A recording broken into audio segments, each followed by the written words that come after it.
Kita tidak tahu di belakang itu seperti apa pondok pesantren Az-Zaitun ini. Kita berharap mudah-mudahan para alumni yang mungkin menyaksikan tayangan ini ya, bisa memberikan bagaimana gambaran daripada amaliyah yaumiyah daripada pesantren Az-Zaitun. Mungkin bisa menuliskan di komentar. Mudah-mudahan bermanfaat buat kita semuanya. Assalamualaikum warahmatullahi wabarakatuh, sahabat pelajar azan channel yang dimuliakan Allah. Pada kesempatan ini kembali kita akan membahas azan yang sedang viral, azan yang penuh dengan kontroversi, yaitu azan Pondok Pesantren Az-Zaitun Indramayu. Untuk lebih jelasnya kita coba untuk melihat videonya. Bismillahirrahmanirrahim. Assalamualaikum warahmatullahi wabarakatuh. Merdeka! Allahu Akbar. Allahu Akbar. Allahu Akbar.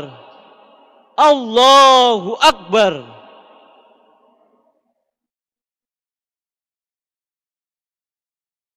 Ashhadu an la ilaha illallah. Ashhadu an la ilaha illallah. Ashhadu anna Muhammadar Rasulullah. Ashhadu anna Muhammadar Rasulullah.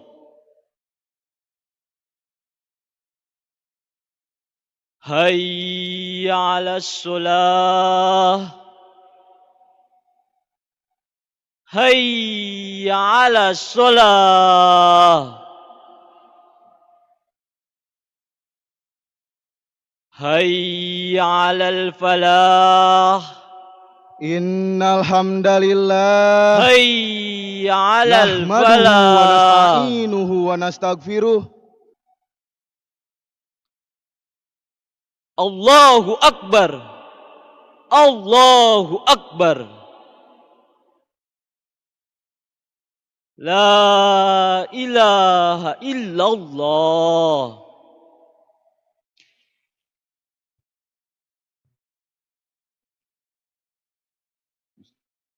Innal hamdalillah nahmaduhu. Ya, sahabat belajar azan channel yang dimuliakan Allah, dari video tadi kita sudah bisa melihat bahwa ternyata memang begitulah mereka mengumandangkan azan dengan cara-cara yang tidak lumrah, tidak biasanya, tidak menghadap kiblat, menggunakan gerakan-gerakan tertentu, walaupun secara lafaz itu sama, tidak ada bedanya. Namun 2 atau 3 hal inilah yang menjadi sesuatu yang sangat-sangat mukhalafat sunnah, tidak sesuai dengan sunnah yang dicontohkan oleh para muadzin daripada Rasulullah Sallallahu Alaihi Wasallam.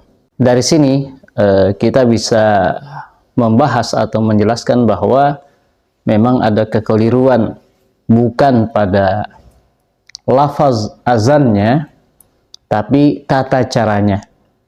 Sahabat sekalian, perlu untuk kita perhatikan betul ya, di dalam azan ataupun sholat ya, membaca Al-Quran dan yang lain-lainnya itu memang catatan yang paling penting adalah perlu kita berguru, perlu kita mengetahui bagaimana para fuqaha ataupun para ahli fikih menjelaskan cara yang dibenarkan atau yang sebenarnya. Kalau kita lihat sunnah-sunnah yang sudah disepakati oleh para ulama, sunnah di dalam azan ini khususnya adalah yang paling pertama itu yaitu istiqbalul qiblah, menghadap ke kiblat itu sendiri. Jumhurul ulama mengatakan itu adalah sunnah. Sunnah dalam artian di sini adalah sunnah yang muakkadah, yang sangat anjurkan. Nah, sehingga kita jangan mudah ya, atau jangan kita nyeleneh dengan pemikiran kita sendiri. Oh, jamaahnya kan di depan, artinya jamaah saya itu kan sudah di depan, masa harus saya belakangi? Jamaah saya sudah ada di dalam masjid, kenapa saya harus menghadap ke kiblat? Karena jamaahnya sudah di dalam masjid. Ini kalau kita misalkan melihat tayangannya, karena jamaahnya itu sudah di dalam masjid. Nah, ini kita tidak bisa menjadikan itu sebagai hujjah kita, sebagai dalil kita.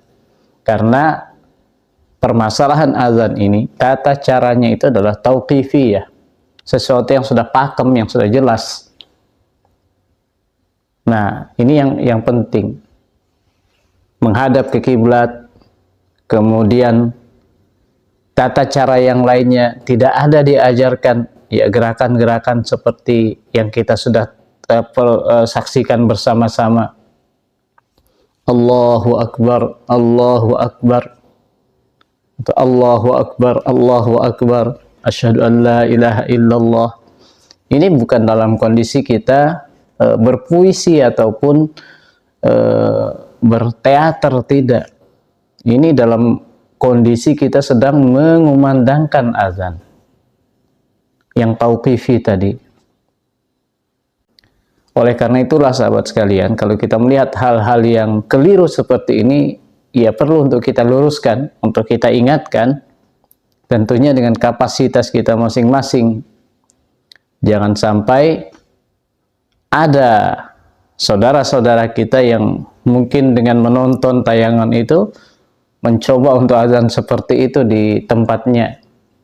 Nah, ini perlu sekali lagi untuk kita perhatikan. Menghadap kiblat, kemudian meletakkan tangan di sini, ya, dalam kondisi bersuci, dan masih banyak lagi sunnah-sunnah yang lain yang diajarkan oleh Rasulullah SAW atau yang dicontohkan oleh para muadzin, yang harusnya kita ikuti itu. Dengan posisi daripada azan itu yang sangat-sangat mulia, yang sangat-sangat afdol, maka jangan sampai kita rusak dengan cara-cara yang kita buat sendiri, dengan cara-cara yang nyeleneh yang mungkin kita anggap itu bagus. Demikian. Nah, oleh karena itulah, terlepas dari bagaimana kondisi daripada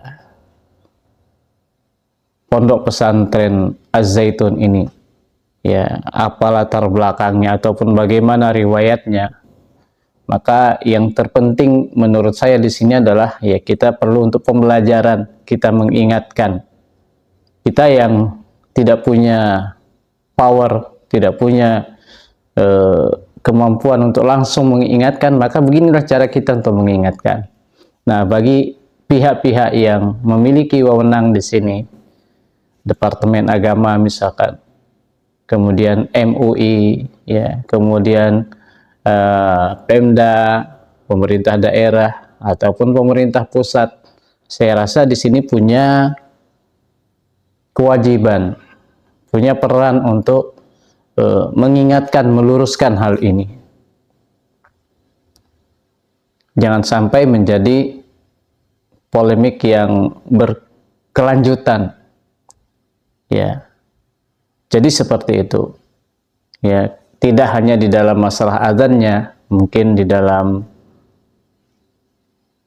sholat yang kemarin, ya, sholat Id yang ada jamaah perempuannya, ya, dengan sekian banyak alasan, kemudian ada non-muslimnya, dan macam-macam lagi yang sebenarnya kita tidak tahu di belakang itu seperti apa pondok pesantren Az-Zaitun ini, yang memang penuh dengan kontroversi dari awal dulu, ya, yang kita berharap mudah-mudahan para alumni yang mungkin menyaksikan tayangan ini, ya, bisa memberikan bagaimana gambaran daripada amaliyah yaumiyah daripada pesantren Az-Zaitun.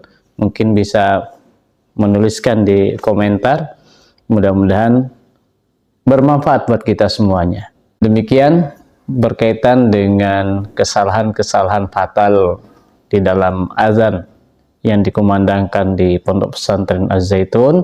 Mudah-mudahan menjadi pelajaran buat kami sendiri dan kita semuanya. Aku qouli hadza wassalamualaikum warahmatullahi wabarakatuh.